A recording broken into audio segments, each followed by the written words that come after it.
मैं बात करने वाला हूं संत केशवानंद भारती के बारे में, जो अब हमारे बीच नहीं रहे। आपने संविधान में तो पढ़ा ही होगा केशवानंद भारती बनाम केरल राज्य केस के बारे में। ये वही केशवानंद भारती हैं। अब इनके बारे में हम लोग देख लेंगे उस केस में क्या था, अब देख लेंगे। और यहाँ पे हम लोग देखेंगे क्यों इन्होंने कोर्ट गए थे, क्यों ये कोर्ट गए थे।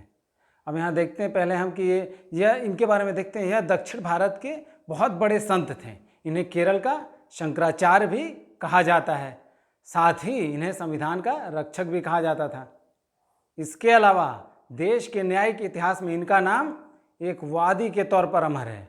एक वादी के तौर पर इनका नाम अमर है। वर्ष 1973 में केशवानंद भारती बनाम केरल राज्य का फैसला करीब 48 साल बाद भी प्रासंगिक है।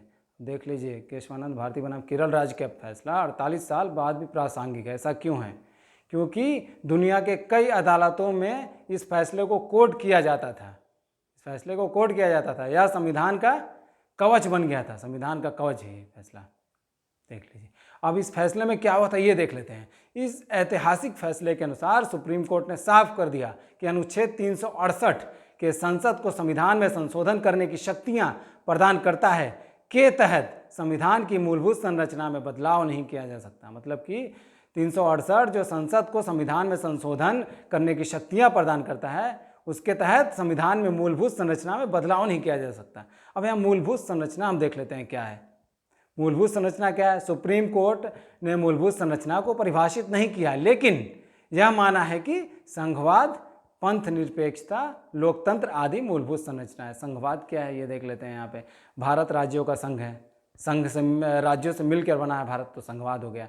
पंथ निरपेक्षता क्या है? धर्म और पंथ के आधार पर राज्य किसी व्यक्ति से भेदभाव नहीं करेगा, ये पंथ निरपेक्षता है। लोकतंत्र क्या है? जनता का शासन। भारत दुनिया का सबसे बड़ा लोकतंत्र है। यहाँ क्या है? जनता का शासन है। जनता चुन के भेजती है अपने प्रतिनिधि। अब देखते हैं रोचक तथ्य कुछ देख लेते हैं। केशवानंद भारती बनाम केरल राज्य मामले में 5 महीनों तक 68 दिन रोज सुनवाई हुई थी। कितने? 5 महीनों तक 68 दिन रोज सुनवाई हुई थी। सुप्रीम कोर्ट में सबसे बड़ी सुनवाई का रिकॉर्ड है ये। मतलब सुप्रीम कोर्ट में सबसे लंबी सुनवाई का रिकॉर्ड है ये।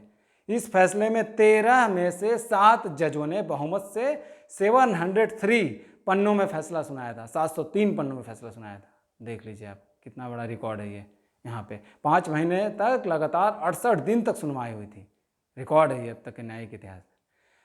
कोर्ट क्यों गए थे ये केशवानंद भारती? यहाँ ये देख लेते हैं। देखिए 1972 में केरल भूमि सुधार अधिनियम आया था। समाज से आर्थिक विषमता को कम करने के मकसद से लाए गए इस कानून के तहत जमींदारों और मठों के पास मौजूद हजारों एकड़ जमीन अधिग्रहित कर ली गई, जिस वजह से वो कोर्ट गए थे। मामले को अदालत में चुनौती दी गई। बाद में यह मामला सुप्रीम कोर्ट पहुंच गया। ये सारी चीजें हैं। अब ये टॉपिक मैं यहीं समाप्त करता हूं। आशा करता हूं मेरी यह वीडियो आपको समझ में आई होगी। और जिन्होंने मेरे चैनल को लाइक, सब्सक्राइब और शेयर नहीं किया, जल्द से जल्द कर दें, ताकि मेरे लेटेस्ट नोटिफिकेशन आपको मिलते रहे। मिलते हैं नेक्स्ट वीडियो में। तब तक के लिए thank you very much. Bye.